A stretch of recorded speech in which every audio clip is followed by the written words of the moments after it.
আসসালামু আলাইকুম। আমাদের আজকের পড়ার বিষয় নবম দশম শ্রেণীর রসায়ন বিষয়ে একটি অধ্যায় খনিজ সম্পদ, ধাতু ও অধাতু। চলুন শুরু করা যায়। প্রথমে আমরা জানি যে খনিজ সম্পদ জিনিসটা কি, বা খনিজ সম্পদ বলতে আমাদের যে ভূত্বকের যে অংশগুলো যে উল্লেখ করে থাকি আমরা, সেগুলো কি কি। তো আমাদের পৃথিবীর যে ভূপৃষ্ঠটি রয়েছে সেটিকে আমরা ভূত্বক হিসেবেও জেনে থাকি। ভূত্বক রয়েছে এবং ভূত্বকের নিচে সাধারণত পৃথিবীর উপরের পৃষ্ঠাটা হচ্ছে ভূত্বক এবং তার নিচে রয়েছে ভূগর্ভ। তো ভূত্বকে অনেক সময় অনেক রকমের ধাতু অধাতু থাকে। সক্রিয় ধাতু, নিষ্ক্রিয় ধাতু বা কম সক্রিয় ধাতু, এরকম নানা রকমের ধাতু থাকে এবং পাশাপাশি কিছু অধাতুও থাকে। তো এখানে আমরা এই পাই চার্টের মধ্যে দিয়ে মূলত দেখে নিচ্ছি যে আমাদের ভূত্বকে মেন কি কি জিনিস থাকে। তো সেগুলো কি ধাতু নাকি অধাতু, বা কোনটির আধিক্য বেশি কোনটি কম আছে, এই ধরনের জিনিসগুলো আমরা এই পাই চার্ট থেকে জানতে পারি। যেমন আমরা দেখতে পাচ্ছি যে 46% অক্সিজেন, অর্থাৎ ভূত্বকের সবচেয়ে প্রধান উপাদানটি হচ্ছে অক্সিজেন, যেটি 46% অংশ জুড়ে রয়েছে। এবং এর পরের সবচেয়ে বেশি উপাদানটি হচ্ছে সিলিকন, যেটি রয়েছে 27% জুড়ে। এবং এরপর আরো নানা রকমের রয়েছে যৌগ বা মৌল, aluminium, iron, calcium, potassium, sodium, magnesium এবং এছাড়া আরো অন্যান্য কিছু কিছু রয়েছে। তো এখান থেকে আমরা দেখতে পাচ্ছি যে সবচেয়ে বেশি যেটা সেটি হচ্ছে গিয়ে অধাতু। এবং আবার এখানে আমরা দেখতে পাচ্ছি যে অ্যালুমিনিয়াম, ক্যালসিয়াম, পটাশিয়াম, ম্যাগনেসিয়াম এই ধরনের কিছু ধাতু রয়েছে। তবে হ্যাঁ, প্রকৃতিতে যেসব সক্রিয় ধাতুর যৌগগুলোতে আমরা বেশি পেয়ে থাকি, যে প্রকৃতির ভূত্বকে বা ভূগর্ভে এসব জায়গায় সক্রিয় ধাতুর যেসব যৌগগুলো রয়েছে সেগুলো আমরা বেশি পেয়ে থাকি। যেমন বালি, যেটি হচ্ছে সিলিকন ডাইঅক্সাইড, তারপর রয়েছে চুনা পাথর, যেটি হচ্ছে ক্যালসিয়াম কার্বনেট, তারপর খাবার লবণ, যেটি হচ্ছে সোডিয়াম ক্লোরাইড।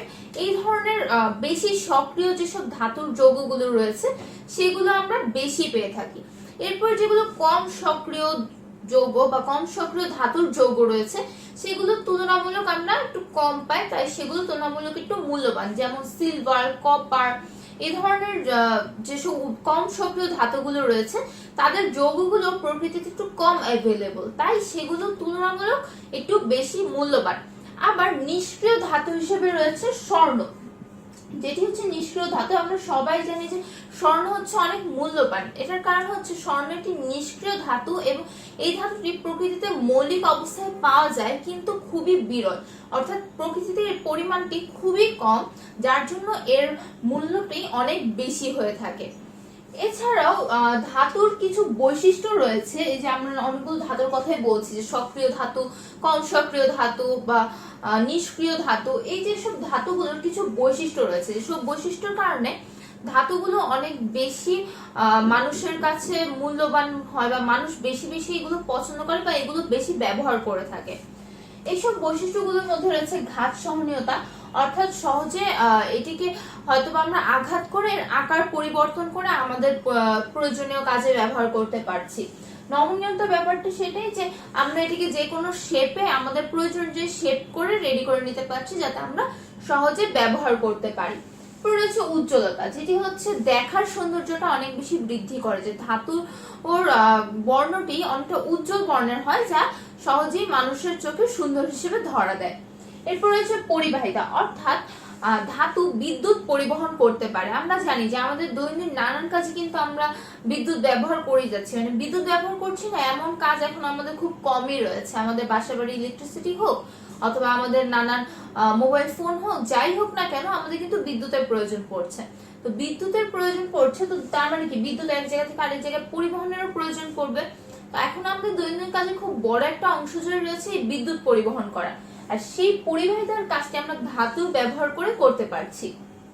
এরপর রয়েছে ধাতব শব্দ, অর্থাৎ ধাতুকে যদি আমরা কিছু দিয়ে আঘাত করি তাহলে আমরা একটি টুংটাং ধাতব শব্দ, যেটিকে আমরা বুঝাচ্ছি, সেই ধরনের শব্দ শুনতে পাই, যেটি অনেক সময় আমাদের বিভিন্ন কাজে আমরা ব্যবহার করে থাকি।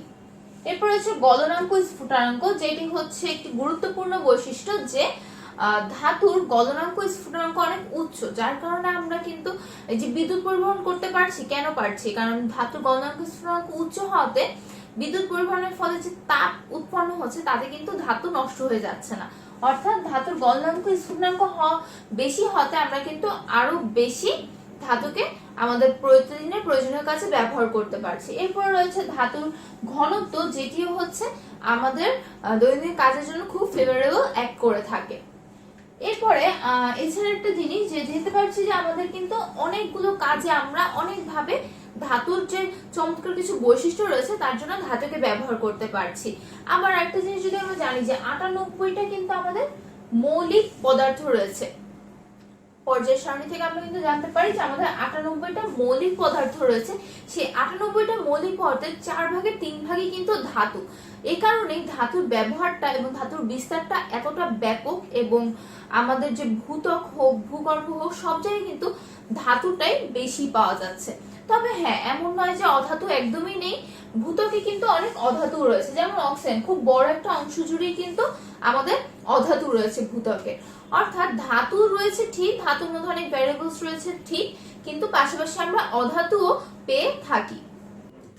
কতগুলো ক্ষুদ্র ক্ষুদ্র কণা বা পাথর বা কতগুলো ছোট ছোট খনিজ পদার্থের কণা মিলিত হয়ে আসলে শিলা তৈরি করে, অর্থাৎ অনেকগুলো পাথরের মিশ্রিত হয়ে যে বড় খণ্ডটা তৈরি করছে সেটিকে আমরা বলছি শিলা।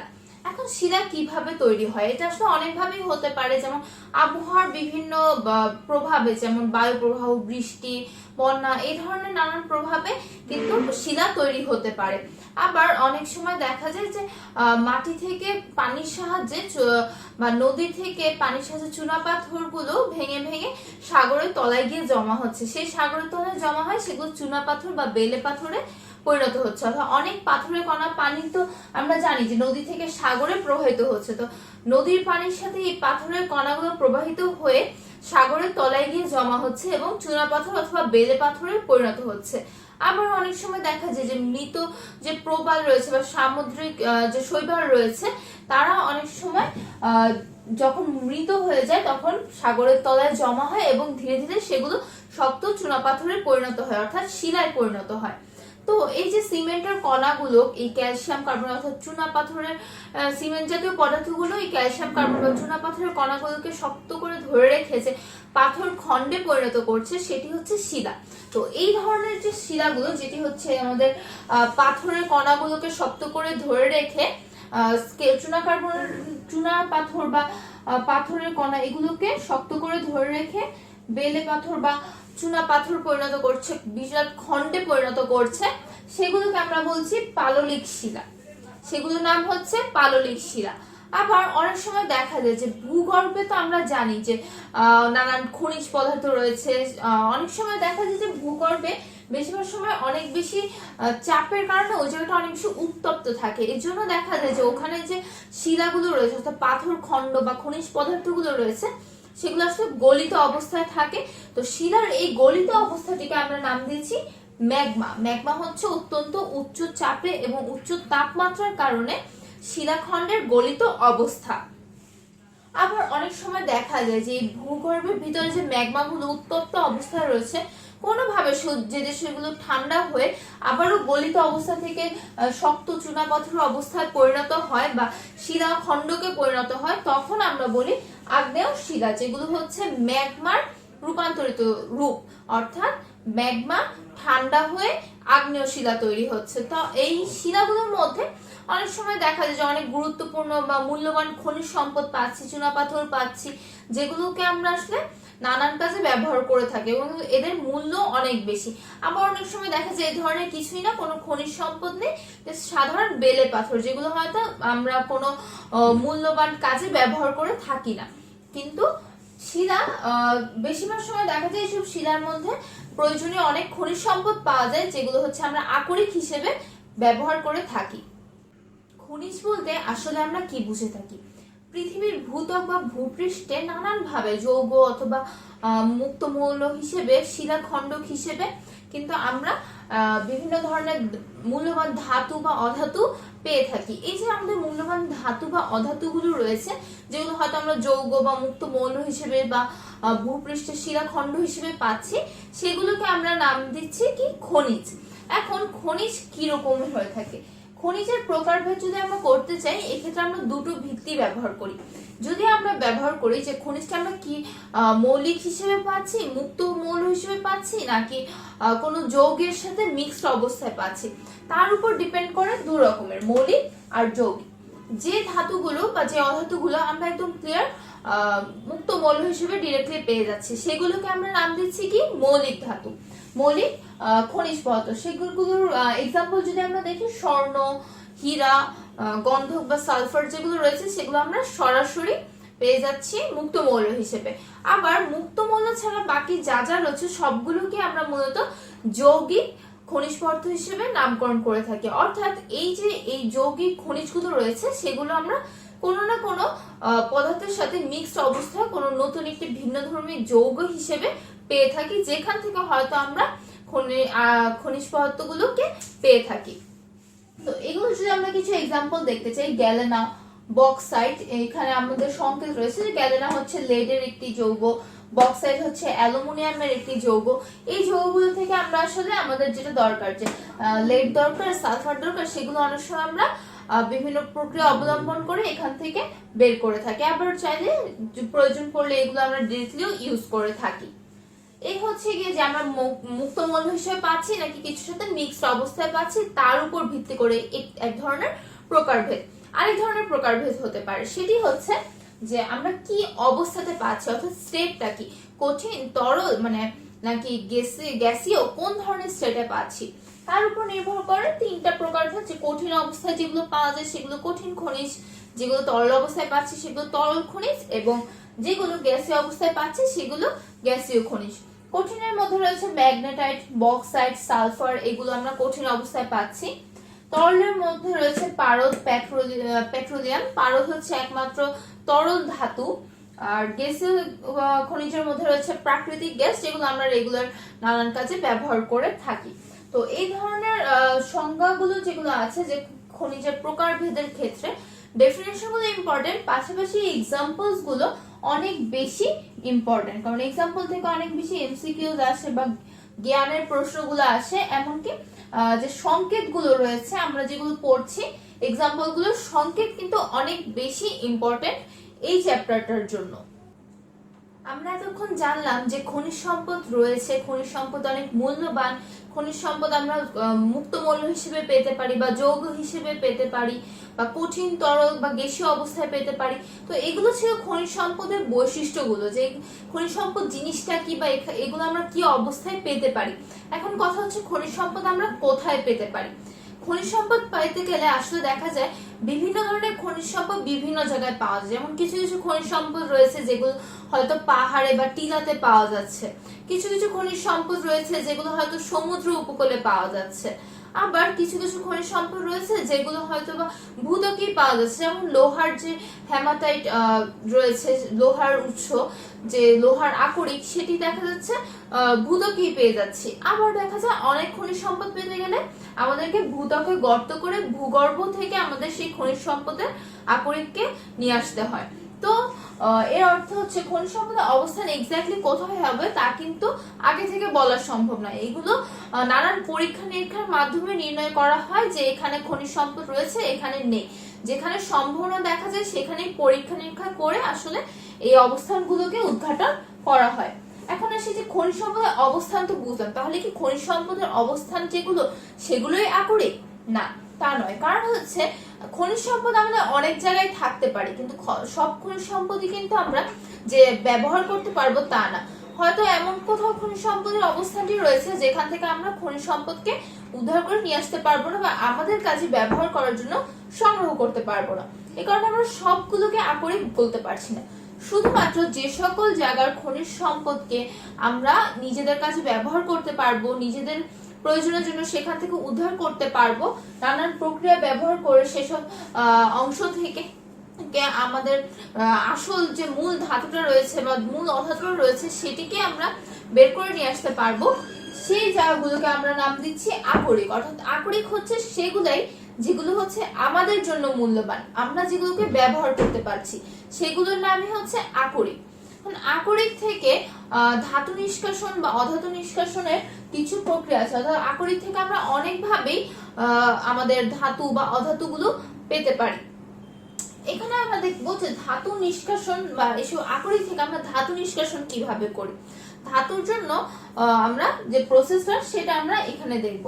তো আকরিক থেকে ধাতু নিষ্কাশন করব, অর্থাৎ আকরিকে হয়তো অনেক কিছু মিশ্রিত অবস্থায় ধাতুগুলো রয়েছে, যে যৌগ হিসেবে থাকলে হয়তো আমাদের যে ধাতুটা প্রয়োজন তার পাশাপাশি কিছু অধাতু বা ধাতু বা অক্সিজেন এই ধরনের কিছু পদার্থ আমাদের সেই প্রয়োজনীয় ধাতুটার সাথে লেগে রয়েছে, অথবা কিছু কাদা মাটি বালু কণা এগুলো লেগে রয়েছে, যেগুলো এই যে অপ্রয়োজনীয় জিনিসগুলো আছে কাদা মাটি বালু কণা বা ক্ষতিকর বা যেগুলো আমরা অপদ্রব্য বলছি সেগুলোকে নাম দেওয়া হয় আকরিকের ক্ষেত্রে সেগুলোকে আমরা বলছি কি খনিজ মল। তো এই যে খনিজ মল রয়েছে বা অপ্রয়োজনীয় পদার্থ রয়েছে সেগুলো দূর করে আমাদের যে মেইন জিনিসটা সেটা উদ্ধার করার জন্য আমরা আসলে এই ধাতু নিষ্কাশনের প্রসেসটা করে থাকি। এখন এমন না যে প্রসেসটা সবার ক্ষেত্রে একদম সেম, এটা কনস্ট্যান্ট না। আমি কোন ধাতুটা চাচ্ছি সেই ধাতুটা আমি এবার কোন আকরিক থেকে আনছি, কারণ একই ধাতুর কিন্তু অনেকগুলো আকরিক হতে পারে। তো সেই ধাতুটা আমি কোন আকরিক থেকে আনছি তার উপর নির্ভর করে আসলে ধাতু নিষ্কাশনের প্রসেসগুলো মানে কনসিডার করা হয়। দেখা গেল কোন ধাতুর ক্ষেত্রে এই 5টা স্টেপ, এখানে আমরা 5টা স্টেপ দেখতে পাচ্ছি, 5টা স্টেপই লাগছে।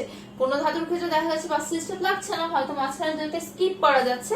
তো আসলে আকরিক কি বা কোন ধাতুটা আমরা চাচ্ছি তার উপর নির্ভর করে স্টেপগুলো মেইনলি ঠিক হয়। তবে এখানে আমরা একটা যেটি পড়বো যে ওভারঅল একটা ধারণা নিচ্ছি যে মেইনলি এই ধাপগুলো ও আমরা ব্যবহার করে থাকি। কোনটার ক্ষেত্রে হয়তো দেখা যাবে এখান থেকে কিছু বাদ দিলেও আমরা মেইন ধাতুটা পেয়ে যাব।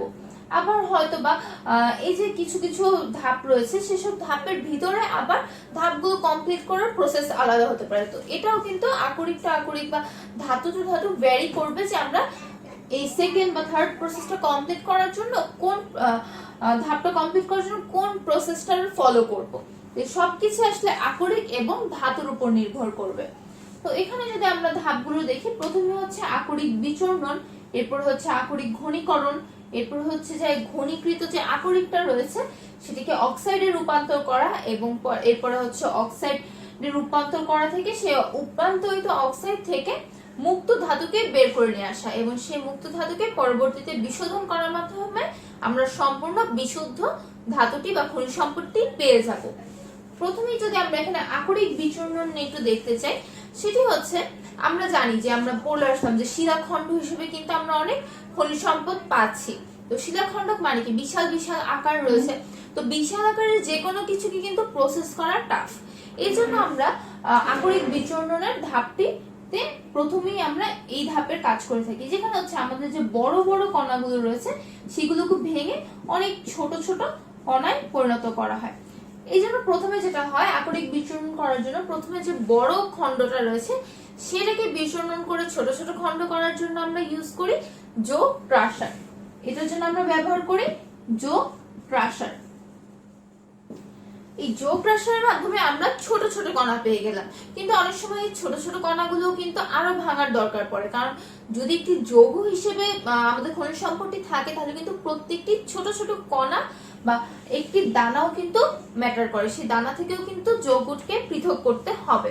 তো তার জন্য এই জো ক্রাশারকে আবার আমরা বল ক্রাশারে নিয়ে যাই, যে বল ক্রাশার আকরিকটাকে সম্পূর্ণ পাউডার অবস্থায় নিয়ে যায়। এটি হচ্ছে আমাদের ধাতু নিষ্কাশনের প্রথম ধাপ। যে সকলই ধাতু আমরা পাচ্ছি বড় শিলাখণ্ড হিসেবে পাচ্ছি সেগুলোকে আমরা এই প্রসেসের মধ্যে দিয়ে নিয়ে যাই, এরপরে আমরা পরবর্তী প্রসেসে যাই। ধাতু নিষ্কাশনের এই পর্যায়ে আমরা দেখব আকরিকের ঘনীকরণ, অর্থাৎ আকরিককে বিচূর্ণন করার পরে আমরা আকরিকের ঘনীকরণ করে থাকি, অর্থাৎ যে কণাগুলো আমরা পাচ্ছি তাকে আমরা একটু ঘন করে থাকি। অর্থাৎ এই প্রসেসটাতে আমরা আসলে আমাদের যে বাইরের খনিজ মলগুলো রয়েছে বা অপ্রয়োজনীয় পদার্থগুলো রয়েছে সেখান থেকে আমাদের আকরিকটাকে যথাসম্ভব একটু বিশুদ্ধ করে নিচ্ছি। তো এই প্রসেসটাতে এক একটা আকরিকের জন্য প্রসেসটা এক এক রকম। এখানে 4টা প্রসেস আমাদের বইতে রয়েছে, অর্থাৎ বলা হচ্ছে যে এক একটা আকরিকের ধরন অনুযায়ী আমরা আসলে আকরিক এবং খনিজ মলের ধরন অনুযায়ী নির্ভর করবে যে আমরা কোন প্রসেসে আকরিকের ঘনীকরণটা করব।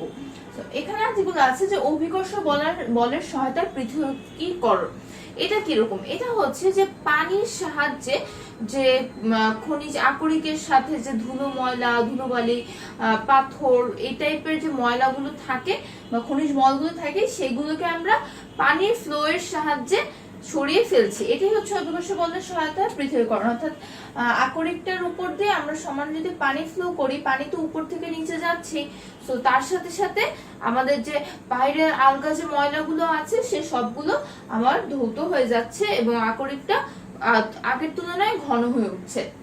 এরপর রয়েছে তেল ফেনা ভাসমান পদ্ধতি। এই পদ্ধতিটা মূলত সালফাইড আকরিক গুলোতে আমরা ব্যবহার করে থাকি। এখানে যেটা হয় যে আকরিকটা যেরকম পানি দ্বারা ধৌত করা হয়, সেই দ্রাবকে একটি উপযোগী একটি তেলও দিয়ে দেওয়া হয়। সেই তেলটা হচ্ছে কি যে সালফাইড আকরিক সাথে যে ময়লাগুলো রয়েছে, যে খনিজ মলগুলো রয়েছে, সেই খনিজ মলগুলোকে ভাসমান পদার্থ হিসেবে রেখে বাকিটা যে মেন আকরিকটা সেটা আলাদা করে ফেলে। পরে আমরা যদি দ্রাবকটা ফেলে দিই তখন দ্রাবকের সাথে আমাদের যে ভাসমান খনিজ মলগুলো ছিল সেগুলো আমার কি হবে, বের হয়ে যাচ্ছে এবং সালফাইড আকরিকটা আগের তুলনায় ঘন হয়ে আসছে। এরপর রয়েছে চৌম্বকীয় পৃথকীকরণ। এটা তুলনামূলক ইন্টারেস্টিং। এখানে যেটা হয় আমাদের যেসব পদার্থগুলা অর্থাৎ আমাদের আকরিকের খনিজ মল অথবা মেইন আকরিকের যে পদার্থটা, সে দুইটার কোনো একটা যদি আমাদের চুম্বকীয় পদার্থ ধরনের হয় অর্থাৎ চুম্বকে আকর্ষণ করে এরকম পদার্থ যদি হয়, তাদের ক্ষেত্রে আমরা চুম্বকীয় পৃথকীকরণটা ব্যবহার করতে পারি। তো চুম্বকীয় পৃথকীকরণের ক্ষেত্রে যেটা হয় যে একটা সাইকেলের মতো থাকে যেখানে যার উপর একটা বেল্ট যেতে থাকে এবং বেল্টটার উপরের গাছটা হচ্ছে এরকম চৌম্বক ধর্মী। তো যখন আমরা আকরিকের সেই বিচূর্ণ করে যে আকরিকটা রয়েছে আমাদের ছোট ছোট কণা, সেগুলোকে যখন আমরা এই বেল্টের উপরে চালনা করে দিই, তখন যদি খনিজ বল আমাদের চৌম্বকীয় ধরনের হয় তাহলে খনিজ বলগুলো আটকে যায়, অথবা যদি মেইন আকরিকটা হয় তাহলে মেইন আকরিকটা এখানে আটকে যায়, যে ভাইস ভার্সা আর কি, যেটা ধর্ম থাকবে সেটা এখানে আটকে যাবে, বাকিটা আমার আবারও এই বেল্টের সাথে নিচে চলে যাচ্ছে, ফ্লোতে চলে যাচ্ছে, যার ফলে আকরিকটা আগের তুলনায় বিশুদ্ধ হচ্ছে। এগুলো মূলত এই যে আমাদের আয়রনের, তারপর এই যে রুটাইল আকরিক যেটা রয়েছে, এই ধরনের আকরিক গুলোর জন্য আমরা ব্যবহার করে থাকি। এরপর রয়েছে রাসায়নিক পদ্ধতি। রাসায়নিক পদ্ধতি কি, যে আমাদের কাছে একটা আকরিক আছে, আকরিকের সাথে আমি আরো কিছু নিয়ে এসে কোনো পদার্থ নিয়ে এসে আমরা রিঅ্যাকশন করে নতুন কিছু তৈরি করলাম এবং কিছু খনিজ মলের জিনিসগুলো আমরা বাদ দিয়ে দিলাম।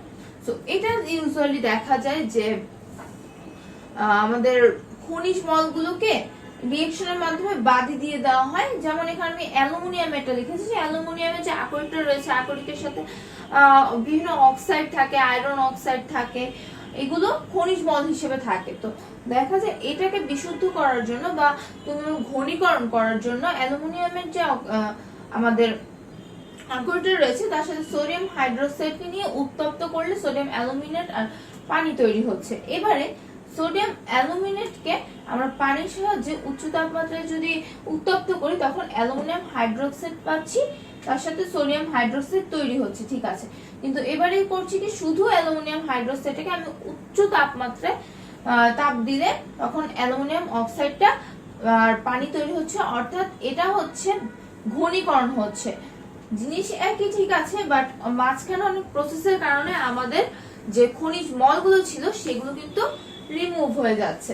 সো এই কয়েকটা প্রসেসের মাধ্যমে মূলত আমরা আকরিকের ঘনীকরণগুলো করে থাকি। এরপর রয়েছে আমাদের ঘনীকরণ যে করলাম সেই আকরিকগুলোকে আমরা অক্সাইডে রূপান্তর করবো, অথবা যদি আমরা ক্যালসিয়ামের আকরিক থাকে তাহলে ক্যালসিয়াম অক্সাইড, যদি সালফারের হয় তাহলে সালফার অক্সাইড, অর্থাৎ এই টাইপের কাজগুলো আমরা করব। সো ঘনীকৃত আকরিকে অক্সাইডে রূপান্তর করাও আসলে ডিপেন্ড করতেছে যে আমরা কোন আকরিক কোন খনিজ মল নিয়ে কাজ করছি তার উপর নির্ভর করে। এটাও দুই রকম রয়েছে, একটি হচ্ছে ভস্মীকরণ, একটি হচ্ছে তাপজারণ। ভস্মীকরণ এবং তাপজারণ প্রক্রিয়াটা অনেকটাই একই।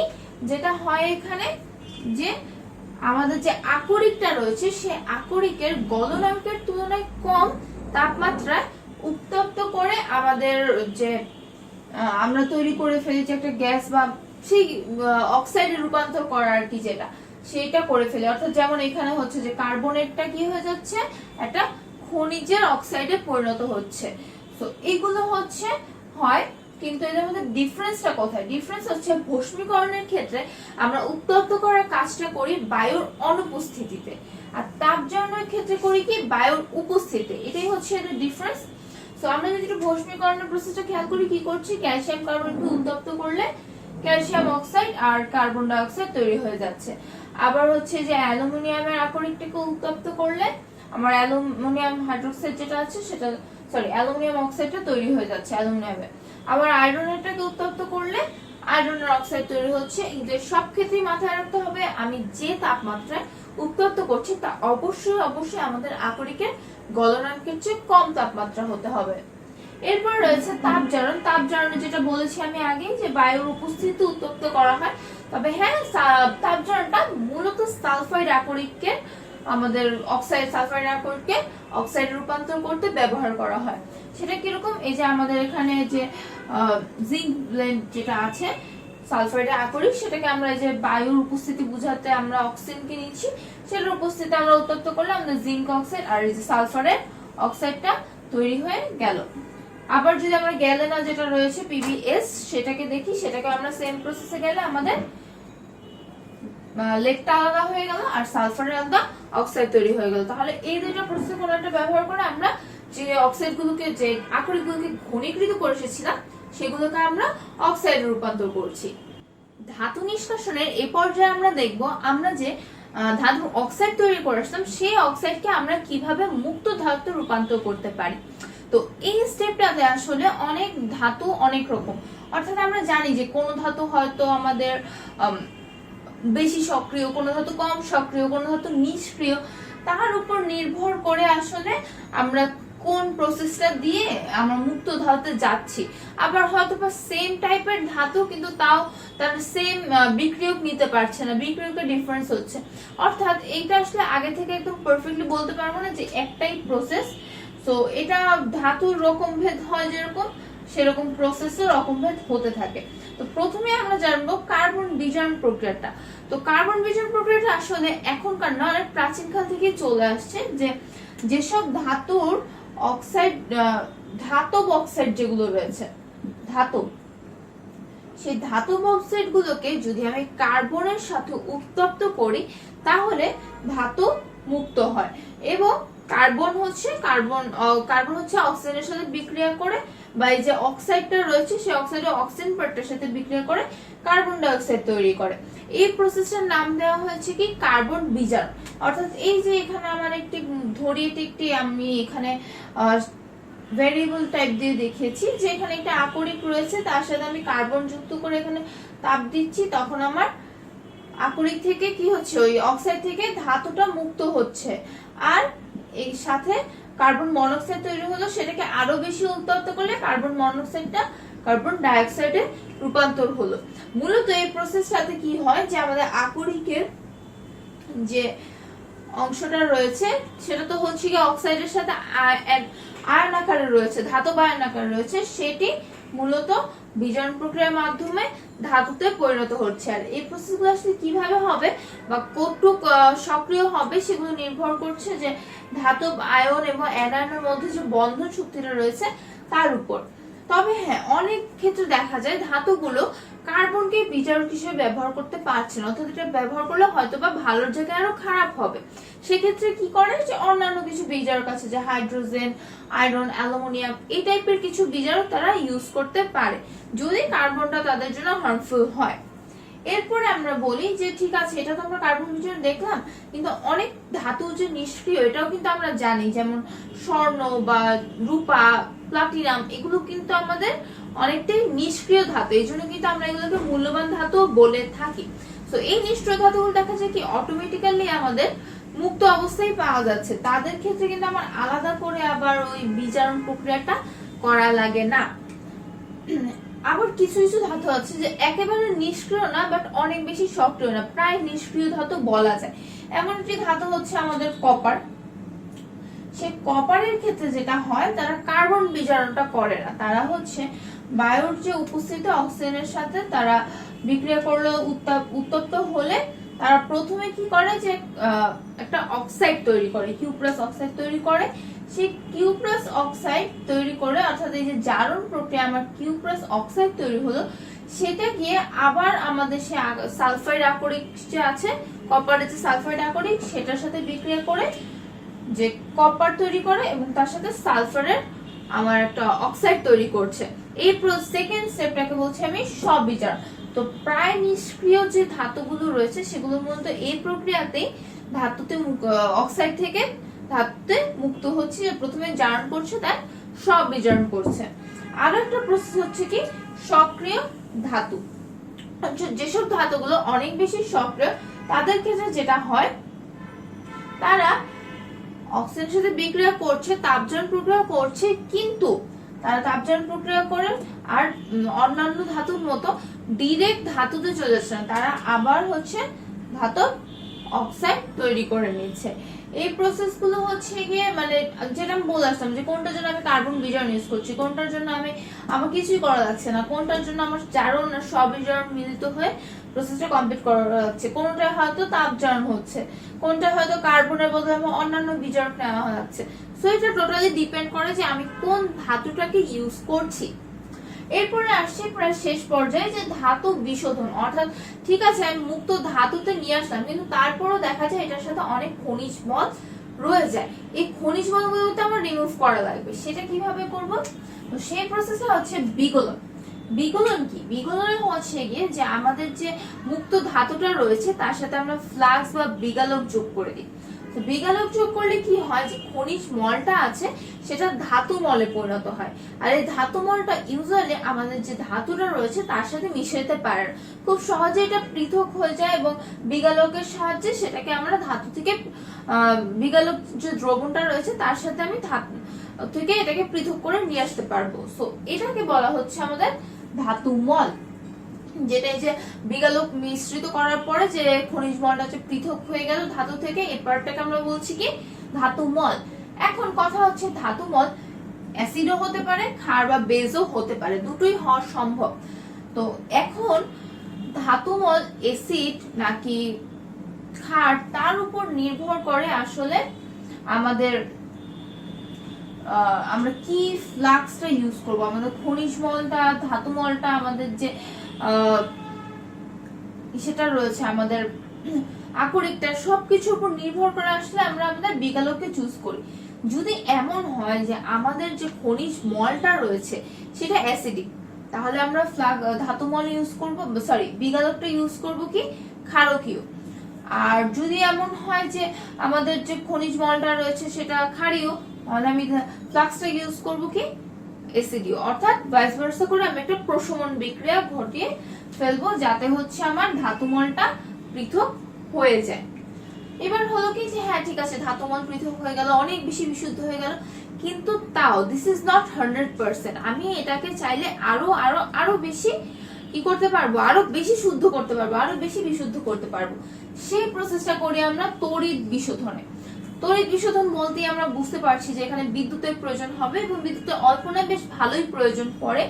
সেটা কিরকম, যে আমরা যদি কপারের কথা বলতে চাই, কপার যখন বিগলন প্রসেসটা কমপ্লিট করে সে 98% এর মতো বিশুদ্ধ হয়ে যায়, কিন্তু 2% তো বাকি থাকে। এখন আমরা কি ট্রাই করব, যতটা বিশুদ্ধ করা যায় তার জন্য আমরা তড়িৎ বিশোধনে যাই। যদি আমরা তড়িৎ বিশোধন পার্টটা কমপ্লিট করতে পারি তাহলে 99.9% এর মতো আমরা বিশুদ্ধ করে ফেলতে পারি।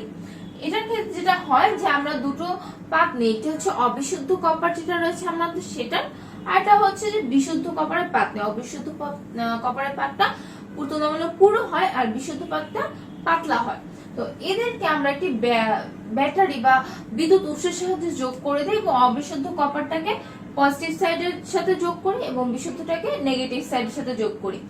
এবারে এই পাতগুলোকে আমি কপার সালফেট আর সালফিউরিক অ্যাসিডের দ্রবণে রেখে দিলাম একটা পাত্রে। তখন যদি বিদ্যুৎ চালনা করি তখন যেটা হবে, এই যে অবিশুদ্ধ কপারটা সে এই আমাদের বিজারণ প্রক্রিয়ার মাধ্যমে সে বিশুদ্ধ কপারে যেতে থাকবে, অর্থাৎ অবিশুদ্ধ কপারটা বিশুদ্ধ কপারে পরিণত হতে থাকবে। অর্থাৎ এখানে তড়িতের সাহায্যে যে আমরা জারণ বিজারণ প্রক্রিয়াটা কমপ্লিট করি, সেই প্রসেসটা করে অবিশুদ্ধ কপার ধীরে ধীরে বিশুদ্ধ কপারের পাতায় জমা হতে থাকবে এবং এতে করে আমরা সর্বোচ্চ বিশুদ্ধ আকরিক বা সর্বোচ্চ বিশুদ্ধ ধাতু পেতে পারি। তো এই প্রসেসের মধ্যে দিয়ে মোটামুটি ধাতু নিষ্কাশন কমপ্লিট হয়ে যায়। এর মাধ্যমে আমরা শুরু থেকে দেখলাম যে স্টেপ বাই স্টেপ আমরা কি করলাম, একটা অবিশুদ্ধ আকরিককে আমরা একদম বিশুদ্ধ ধাতুতে পরিণত করে নিয়ে আসলাম। এতক্ষণ আমরা দেখে এসেছি যে আমরা যে ধাতুগুলো নিয়ে কাজ করছি সেগুলো একটা ধাতুরই আকরিক হচ্ছে অথবা অন্যান্য যে বিক্রিয়াগুলো করছি একটা ধাতুই আমাদের ফোকাসে। যেমন আমরা যদি অ্যালুমিনিয়াম নিয়ে কাজ করি শুধু অ্যালুমিনিয়ামই আছে, যদি আয়রন নিয়ে কাজ করি শুধু আয়রনই আছে। কিন্তু এবারে আমরা দেখবো সংকর ধাতু। সংকর ধাতুতে যেটা হয় যে 2-3 রকমের ধাতু মিশ্রিত হয়ে একটি নতুন ধাতু তৈরি করে। যেমন আমাদের স্টেনলেস স্টিল রয়েছে, আমাদের কাঁসা, পিতল, তারপর ডুরালামিন, এই সব কিছু কিন্তু 2-3 রকমের ধাতু একটা পার্সেন্টেজে মিক্স হয়ে একটা নতুন ধরনের ধাতু তৈরি করে। এখন এই ধাতুগুলোর আমাদের যে পার্সেন্টেজ গুলো আছে সেগুলো আমাদের পড়ে নিতে হবে। এরপর আমি বলতেছি যে ধাতু হোক বা সংকর ধাতু হোক, সব ধাতুই কিছুটা ক্ষয় হয়, অর্থাৎ আমরা যদি স্টেপ না নিই তাহলে এদের মধ্যে ক্ষয় হওয়ার প্রবণতা রয়েছে। স্পেশালি যে সক্রিয় ধাতুগুলো রয়েছে সেগুলো আরো বেশি দ্রুত ক্ষয় হয়। তো যেমন আমরা যদি চিন্তা করি যে কপারের বর্ণ শুরুতে কিরকম থাকে, পিঙ্ক টাইপের থাকে, গোলাপি বর্ণের থাকে, কিন্তু কিছু সময় বা কিছু দিন ধরে কপারটা বাইরে বাতাসে রেখে দিলে, খোলা বাতাসে রেখে দিলে এটা কি হবে, আস্তে আস্তে দেখা যাবে বাদামি বর্ণের হয়ে গিয়েছে। এটা কেন হচ্ছে? কারণ হলো এই যে কপারটা রয়েছে, এই কপারের বাইরের যে আবরণে কপারটুকু রয়েছে, সেই আবরণের কপারটুকু বাতাসে জলীয় বাষ্প এবং অক্সিজেনের সাথে রিঅ্যাকশন করে একটা নতুন খনিজ মল বা ক্ষয়কৃত পদার্থ তৈরি করে। যার কারণে কি হচ্ছে, এই যে একটা হয়তো দেখলাম যে আমাদের বর্ণ চেঞ্জ হচ্ছে, আর এটা হচ্ছে হয়তো এরকম সোজা ছিল কিন্তু কিছুটা ক্ষয় হয়ে শেপেও চেঞ্জ দেখা দিতে পারে। এগুলো হচ্ছে আমাদের ক্ষয় হওয়ার লক্ষণ। আরেকটা আমরা দেখতে পারি যে আয়রনকে যদি আমরা বিশুদ্ধ আয়রন যেটা রয়েছে সেটাকেও যদি আমরা এরকম মুক্ত বাতাসে রেখে দিই, সেম দেখা যায় যে মরিচা তৈরি হয়, লালচে বাদামি বর্ণের মরিচা তৈরি হয়। কিন্তু আমাদের চেষ্টা থাকে কি যে এর বিরুদ্ধে স্টেপ নেওয়ার। তার জন্য আমরা আয়রনের ক্ষেত্রে কি করছি, স্টেনলেস স্টিল তৈরি করছি, যাতে নতুন কিছু মিশ্রিত করে আমরা সেই যে বাতাসের সাথে যে বিক্রিয়া করা, সেই বিক্রিয়া করাটা বন্ধ করতে পারি। আবার আরেকটা যে স্টেপ রয়েছে এরপর আমাদের হচ্ছে ধাতু পুনঃ প্রক্রিয়াজাতকরণ। এটা কি জিনিস? আমরা কিন্তু জানি যে আমাদের যে জীবাশ্ম জ্বালানির কথা আমরা বলি সবকিছু কিন্তু শেষ হয়েছে, কিছু কিন্তু এমন না যে ইনফিনিটি বা অসীম আমাদের যত আছে থাকবেই তা না। মোট পরিমাণটা কিন্তু পৃথিবী সৃষ্টির সময় থেকে নির্দিষ্ট। তো একটা টাইমে গিয়ে কিন্তু এগুলো শেষ হয়ে যেতে পারে। তো আমাদের চেষ্টা হবে যে যতটা পারি অপচয় না করে যেগুলো আমরা ইউজ করছি সেগুলোকে আমরা রিসাইকেল করে যাতে আমরা অনেক বেশি দিন এই সেম জ্বালানি নিয়ে টিকে যেতে পারি, সেই চেষ্টাটা আমরা সবাই করি। আমরা অনেক কেসে এটা করি, ধাতুর ক্ষেত্রে আলাদা নয়। তো আমরা চেষ্টা করি যে ধাতুকে আমরা সেভাবেই রিসাইকেল করে ইউজ করা যায় কিনা। যেমন অ্যালুমিনিয়ামের ক্ষেত্রে, অ্যালুমিনিয়ামে আমাদের নর্মালি ধাতু নিষ্কাশন করতে যে পরিমাণ জ্বালানি লাগে তার মাত্র 5% জ্বালানি ইউজ করেই কিন্তু আমরা অ্যালুমিনিয়ামকে রিসাইকেল বা পুনঃপ্রক্রিয়াজাত করতে পারি, যেটা আমরা নর্মালি যেভাবে অ্যালুমিনিয়াম ব্যবহার করি সেভাবেই ব্যবহার করতে পারি। তারপরে আমরা বাইরের দেশগুলোতে যদি লক্ষ্য করে দেখবো যে ইউএসএ হোক বা ইউরোপ কান্ট্রিগুলো কিন্তু অলরেডি ধাতু পুনঃপ্রক্রিয়াজাতকরণকে অনেক সিরিয়াসলি নিচ্ছে। তো এতক্ষণ পর্যন্ত আমরা যা যা আলোচনা করলাম সবকিছু ছিল যে ধাতু বেসড, মেইনলি ধাতু বেসড। কিন্তু শুরুতে কিন্তু আমরা বলেছি যে প্রকৃতিতে কিন্তু এমন না যে অধাতু পাওয়া যায় না, অধাতুও কিন্তু একইভাবে পাওয়া যায়। এমনকি ভূত্বকে মেইন জিনিসগুলো কিন্তু বেশিরভাগ অধাতু যে রয়েছে সেটা আমরা শুরুতে দেখে এসেছি।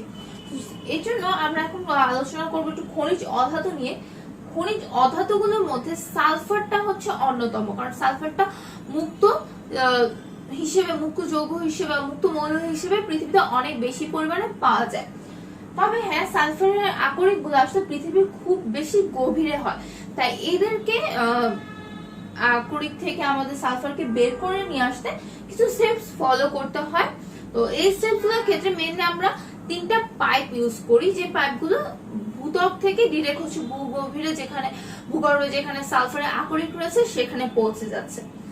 এবারে আমরা যেটা করি যে আমি তো বললাম যে 3টা পাইপ রয়েছে, তো বহিস্থ সবার বাহিরে যে 3টা পাইপ এভাবে একটার পর একটা রয়েছে, পাইপগুলো তো রাউন্ড হয়েছে, একটার ভিতর একটা এরকম। সবার বাহিরে যে পাইপটা রয়েছে সেটার মধ্যে আমরা 180 ডিগ্রি সেলসিয়াস তাপমাত্রার জলীয় বাষ্পকে পাঠিয়ে দিই। এতে করে কি হচ্ছে, আমাদের যে সালফারটা রয়েছে যার গলনাঙ্ক হচ্ছে 190 ডিগ্রি সেলসিয়াস, সেটি এই অবস্থায় জলীয় বাষ্পের উপস্থিতিতে গলে যায়। কেন গলে যায়? কারণ আমরা কিন্তু একটা প্রসেস পড়ে এসেছি যে জলীয় বাষ্পের উপস্থিতিতে গলনাঙ্কের যে কম তাপমাত্রায় ধাতব জিনিসগুলো বা ম্যাটেরিয়ালস গুলো কি হয়, উত্তপ্ত হয়ে গলা শুরু হয়ে যায়। সো 190 ডিগ্রি সেলসিয়াস গলনাঙ্কের যেটা ছিল আমাদের সালফার, সেটা আরো কম তাপমাত্রায় গলে যাওয়া শুরু করে। গলে যাওয়া শুরু করলে যেটা হয়, এদিক দিয়ে গলিত হচ্ছে, ঠিক আছে। আরেক দিক দিয়ে যেটা করছে, আমাদের কেন্দ্রীয় যে পাইপটা রয়েছে সেই পাইপটা দিয়ে আমরা একই সময় উচ্চ চাপে গরম বায়ু পাঠাতে থাকি। সো গলনটা পুরোপুরি কমপ্লিট হয়ে যায়। এই অবস্থায় যেটা হয়, মাঝখানে যে এই যে বাহিরেরটার কাজ করলাম, কেন্দ্রীয়টার কাজ করলাম, মাঝখানে যে একটা পাইপ ছেড়ে এসেছি আমরা, সেই পাইপটা দিয়ে এবার ওই যে আমাদের উচ্চ চাপের গরম বায়ু এবং জলীয় বাষ্পের হেল্প নিয়ে যে কম তাপমাত্রায় গলে গেল সালফারটা, সেই গলিত সালফারটা বাহিরে বের হয়ে আসতেছে। সো 3টা পাইপের কাজ আমরা বুঝলাম। তো এই যে 3টা পাইপ মিলে যে প্রসেসটা কমপ্লিট করে, সেটার নাম হচ্ছে ফ্রাশ পদ্ধতি। এটা হচ্ছে সালফার আকরিক থেকে আমরা কিভাবে গলিত সালফার পাচ্ছি সেটার প্রসেসটা। এই প্রসেসটার নাম হচ্ছে কি, ফ্রাশ পদ্ধতি। এখন আমরা সালফারের কিছু পদ্ধতি বা ব্যবহার এগুলো সম্পর্কে জানবো। প্রথমেই আমরা বলছি যে সালফারে কিছু যৌগ রয়েছে যেগুলো আমরা রেগুলার বেসিসে ব্যবহার করি, যেমন সালফার ডাইঅক্সাইড, তারপর সালফিউরিক অ্যাসিড, এইসবগুলো। তো প্রথমে সালফার ডাইঅক্সাইড নিয়ে বলি। সালফার ডাইঅক্সাইড কিন্তু সালফার আমাদের বায়ুর সাথে রয়েছে, আমাদের যে গাড়ি ধোয়া রয়েছে, আমরা যে এসি ব্যবহার করছি, ফ্রিজ ব্যবহার করছি, সবকিছুতে যে ধোঁয়াগুলো বের হচ্ছে সেগুলোর সাথে কিন্তু সালফার রয়েছে। তো সালফারের আশেপাশে বলতে গেলে আমাদের বেশ বড় একটা অংশ জুড়ে সালফার রয়েছে। বায়ুমণ্ডলের একটা বড় অংশ কিন্তু সালফারের আমাদের গ্যাসগুলো বা সালফারের অক্সাইড গুলো। সালফার যেটা হয়, সালফারের যে পাচ্ছি আমরা আমাদের বিভিন্ন আকরিকের সাথে, আমরা যে বললাম ইলেকট্রনিক্স থেকে গাড়ি ধোয়ার সাথে সালফার বের আসছে, তা বায়ুর সাথে বিক্রিয়া করে সালফার ডাইঅক্সাইড তৈরি করে। এই সালফার ডাইঅক্সাইডটা কিন্তু আমাদের বায়ুমণ্ডলে সরাসরিও আমরা পেয়ে যাই, কিন্তু এই সালফার ডাইঅক্সাইডটা কিন্তু আমাদের জন্য খুব ভালো কিছু নয়। এই সালফার ডাইঅক্সাইড আমাদের কিন্তু অনেক ক্ষতি করে। সেটা কি রকম? সালফার ডাইঅক্সাইড যে বায়ুর ডিরেক্ট সালফার ডাইঅক্সাইড হোক, অথবা এই যে বিভিন্ন জায়গা থেকে সালফারের কণা বা এগুলো বের হয়ে সালফার ডাইঅক্সাইড তৈরি করছে, সেই সালফার ডাইঅক্সাইডই হোক না কেন, সেটা আমাদের বায়ুতে জলীয় বাষ্প থাকে, এটা আমরা সবাই জানি। সেই জলীয় বাষ্পের সাথে বিক্রিয়া করে সালফিউরাস অ্যাসিড তৈরি করে ফেলছে, অ্যাসিড তৈরি করছে। সালফার অ্যাসিড কিন্তু ভালোই ক্ষতিকারক আমাদের জন্য। সেটা কিরকম? যে বাতাসের জলীয় বাষ্পের সাথে যখন সালফিউরিক অ্যাসিড বিক্রিয়া করে সালফার ডাইঅক্সাইড বিক্রিয়া করে সালফিউরিক অ্যাসিড তৈরি করছে, তখন কি হচ্ছে, অ্যাসিড বৃষ্টির সম্ভাবনা বৃদ্ধি পাচ্ছে। এবং আমরা জানি যে এখন কিন্তু দিনে দিনে অ্যাসিড বৃষ্টির পরিমাণটা বৃদ্ধি পাচ্ছে। এর কারণটাই হচ্ছে কি, এই যে আমরা এখন আরো বেশি বেশি গাড়ি ব্যবহার করি, ইলেকট্রনিক্স ব্যবহার করছি, তার জন্য ধীরে ধীরে সালফিউর এই যে বিক্রিয়াগুলো আরো বেশি হচ্ছে, যার ফলে আরো বেশি অ্যাসিড বৃষ্টি তৈরি হচ্ছে। এবার আমরা একটা ইন্টারেস্টিং জিনিস জানি, সেটা হচ্ছে পেঁয়াজকে নিয়ে। আমরা সবাই কিন্তু জানি যখন আমরা পেঁয়াজ কাটতে যাই তখন কি হয়, যে চোখ দিয়ে পানি পড়তে থাকে, চোখ জ্বালা করতে থাকে। কেউ কিন্তু এখনো জানি না যে এটা কেন হচ্ছে। এটার কারণটা হচ্ছে, পেঁয়াজে হচ্ছে সালফারের অনেক যৌগ থাকে। তো সেই যখন আমরা পেঁয়াজ কাটি তখন কি হয়, সেই সালফারের যৌগগুলো একটু মুক্ত হতে পারে, মুক্ত হয়ে তারা বায়ুর অক্সিজেনের সাথে বিক্রিয়া করতে পারে, তখন হয়ে যায় কি, সালফার ডাইঅক্সাইড। সালফার ডাইঅক্সাইড হলো। এবার নিজেদের চোখের দিকে তাকাই, আমাদের চোখে কি আছে? চোখের পানি আছে, পানিতে তো অবশ্যই H2O আছে। সো ওই যে সালফার যৌগ ছিল সেটা মুক্ত হয়ে সালফার ডাইঅক্সাইড তৈরি করলো। এবার সেই সালফার ডাইঅক্সাইডটা আসবে আবার চোখে, এই চোখের পানির সাথে বিক্রিয়া করে সে আবারও আমাদের চোখে সালফিউরাস অ্যাসিড তৈরি করে ফেলবে। এই সালফিউরাস অ্যাসিড তৈরি করার কারণে মূলত চোখ জ্বালা করে এবং তার থেকে পানি বের হয়ে আসে। এটাই হচ্ছে আমাদের সেই পেঁয়াজ কাটার ফলে চোখে পানি চলে আসার মেইন রহস্য। তো এটা হচ্ছে সালফারের একটা যৌগ নিয়ে পড়লাম। আরেকটা খুব খুব খুব খুবই ইম্পর্টেন্ট, খুবই বেশি ব্যবহার করা হয় এমন একটি যৌগ হচ্ছে সালফিউরিক অ্যাসিড। এটার ব্যবহার কিন্তু আমরা সবাই কন্টিনিউয়াসলি দেখছি যে আমরা যত রিঅ্যাকশন করছি বেশিরভাগ রিঅ্যাকশন আমরা সালফিউরিক অ্যাসিড ব্যবহার করছি। অম্লীয় স্টেট তৈরি করতে গেলে আমরা সালফিউরিক অ্যাসিড ব্যবহার করছি, জ্বালানি হিসেবে আমরা সালফিউরিক অ্যাসিড ব্যবহার করছি। মানে এমন কোনো জায়গা নেই যেখানে আমরা সালফিউরিক অ্যাসিড ব্যবহার করছি না। তাই এই সালফিউরিক অ্যাসিড আসলে বলা হয়ে থাকে, সালফিউরিক অ্যাসিড একটা দেশ সালফিউরিক অ্যাসিড কত বেশি উৎপাদন করছে সেটা আসলে তার অর্থনৈতিক স্থিতিশীলতার নির্দেশক। অর্থাৎ যে দেশ যত বেশি সালফিউরিক অ্যাসিড তৈরি করছে তার জ্বালানি বা রাসায়নিক কাজগুলো তত বেশি হচ্ছে, তার মানে সে তত বেশি আপডেটেড, তার ইকোনমিক স্টেটটা তত বেশি ভালো। এখন কথা হচ্ছে সালফিউরিক অ্যাসিড তৈরি হয় কিভাবে। সালফিউরিক অ্যাসিড তৈরি করার যে প্রক্রিয়াটা সেটার নাম হচ্ছে স্পর্শ পদ্ধতি। এই স্পর্শ পদ্ধতিতে আমরা যেটা করি, সালফার ডাইঅক্সাইডকে অক্সিজেনের সাহায্যে আমরা জারণ করি। এই জারণ প্রক্রিয়াতে আমাদের প্রভাবক হিসেবে কাজ করে একটি অনুকূল তাপমাত্রা, যেটি হচ্ছে 400 থেকে 500 ডিগ্রি সেলসিয়াস। তবে হ্যাঁ, সবচেয়ে অনুকূল টেম্পারেচার হচ্ছে 450 ডিগ্রি সেলসিয়াস। আর প্রভাবক হিসেবে আরেকটা হচ্ছে কি প্লাটিনিয়াম আর ভ্যানাডিয়াম পেন্টা অক্সাইড। তো এই প্রভাবগুলোর উপস্থিতিতে সালফার ডাইঅক্সাইড অক্সিজেনের সাহায্যে জারিত হয়ে সালফার ট্রাই অক্সাইড তৈরি করে ফেলে, SO3 যেটা সেটা তৈরি করে ফেলছে। এটি একটি তাপ উৎপাদী বিক্রিয়া। সো এই প্রক্রিয়াটায় আমরা ট্রাই করি যত বেশি পারা যায় সালফার ট্রাইঅক্সাইড তৈরি করা। তো আমরা সবাই তো লাস্ট সাথে পড়ে এসেছি, যেখানে কি হয় সেখানে হচ্ছে গিয়ে আমরা বিক্রিয়ার স্টেপটা দেখে উভমুখী একটা বিক্রিয়া তৈরি করি, যেখানে যথাসম্ভব চেঞ্জ করা হয় নিয়ামকগুলোকে, যাতে আমাদের উৎপাদকের পরিমাণ অনেক বেশি বৃদ্ধি পায়। সো আমরা এখানে চাচ্ছি কি সালফার ট্রাইঅক্সাইডকে যত বেশি তৈরি করা যায়। এটা স্টেপগুলো কি কি, প্রথমেই দেখি এটা হচ্ছে তাপ উৎপাদী বিক্রিয়া। সো তাপ যদি আমি কমিয়ে দিই তাহলে সম্মুখমুখী বিক্রিয়া অগ্রসর হবে, তাহলে আরো বেশি সালফার ট্রাইঅক্সাইড তৈরি হবে। এরপরে রয়েছে অণুগুলো, যদি কাউন্ট করি অণুগুলো, যে বিক্রিয়কের সাইডে অণুর সংখ্যা বেশি, উৎপাদক সাইডে কম। সো আমি যদি এখানে চাপ বাড়িয়ে দিই তাহলে কি হবে, আমাদের আরো বেশি সালফার ট্রাইঅক্সাইড তৈরি হবে। আবার ঘনমাত্রার দিক থেকে তো নরমালি এটার ঘনমাত্রা আমরা বুঝতেই পারছি। সো কি হচ্ছে এখানে, এভাবে যদি আমি নিয়ামকগুলোকে ইউজ করি নাসাতীয় নীতি অনুসারে, তাহলে ধীরে ধীরে আমার সালফার ট্রাইঅক্সাইড আরো বেশি উৎপাদিত হবে এবং এই প্রসেসের মধ্যে প্রায় 94 থেকে 96% সালফার ডাইঅক্সাইড এবং অক্সিজেন আমাদের সালফার ট্রাইঅক্সাইডে চেঞ্জ হয়ে যায়। অর্থাৎ আমাদের আপমোস্ট ট্রাই করা হয় যত বেশি সালফার ট্রাইঅক্সাইড তৈরি করা যায়। ঠিক আছে, সালফার ট্রাইঅক্সাইড তৈরি হয়ে গেল, কিন্তু এটা তো আমার মেইন উদ্দেশ্য না। আমার মেইন উদ্দেশ্য হচ্ছে সালফিউরিক অ্যাসিড। সালফিউরিক অ্যাসিড তৈরি করতে সবচেয়ে ইজি হয়েছে সালফার ট্রাইঅক্সাইডের সাথে আমি পানিকে বিক্রিয়া করে দিলে সালফিউরিক অ্যাসিড পেয়ে যাচ্ছি, সিম্পল। কিন্তু হ্যাঁ, এই সিম্পলটাতেও অনেক অনেক বড় একটা ইস্যু আছে, সেটা হচ্ছে সালফিউরিক অ্যাসিড তৈরি হচ্ছে, কিন্তু সালফিউরিক অ্যাসিডটা ধূমায়মান বা ঘন কুয়াশার মতো হয়। এটা ঘনীভূত করে আমাদের যে লিকুইড স্টেটটা দরকার, যেটা অ্যাকচুয়ালি আমাদের দরকার, সেটা নিয়ে সেই স্টেটে নিয়ে আসা খুব কঠিন হয়ে যায়। কারণ হচ্ছে এটা ঘন কুয়াশার মতো তৈরি হচ্ছে, লিকুইড স্টেটে তৈরি হচ্ছে না। এর জন্য এই প্রসেসটা কিন্তু যেমন আমাদের জন্য অসুবিধাজনক, তেমন আমাদের পরিবেশের জন্য ক্ষতিকারক। কারণ ঘন কুয়াশা হলে কি হবে, সেটা পরিবেশের সাথে সহজেই মিশে যেতে পারবে, তো পরিবেশের জন্য ক্ষতিকর। তাই এই প্রসেসটাতে না গিয়ে যাওয়া হয় এই প্রসেসটাতে, যেখানে আমাদের যে সালফার ট্রাইঅক্সাইড রয়েছে সেটাকে আগের একটি তৈরি করা সালফিউরিক অ্যাসিড, যেটা হচ্ছে 98%, মানে অনেক বেশি ঘন, এরকম একটা সালফিউরিক অ্যাসিডের সাথে বিক্রিয়া করলে ধূমায়মান সালফিউরিক অ্যাসিড তৈরি হচ্ছে, যেটার সংকেত হচ্ছে H2H2O7 এবং যেটাকে বলা হয় ওলিয়াম। এই ওলিয়ামটা হচ্ছে ধূমায়মান সালফিউরিক অ্যাসিড। আমরা এই প্রসেসটাতে না গিয়ে এই প্রসেসটাতে যাচ্ছি।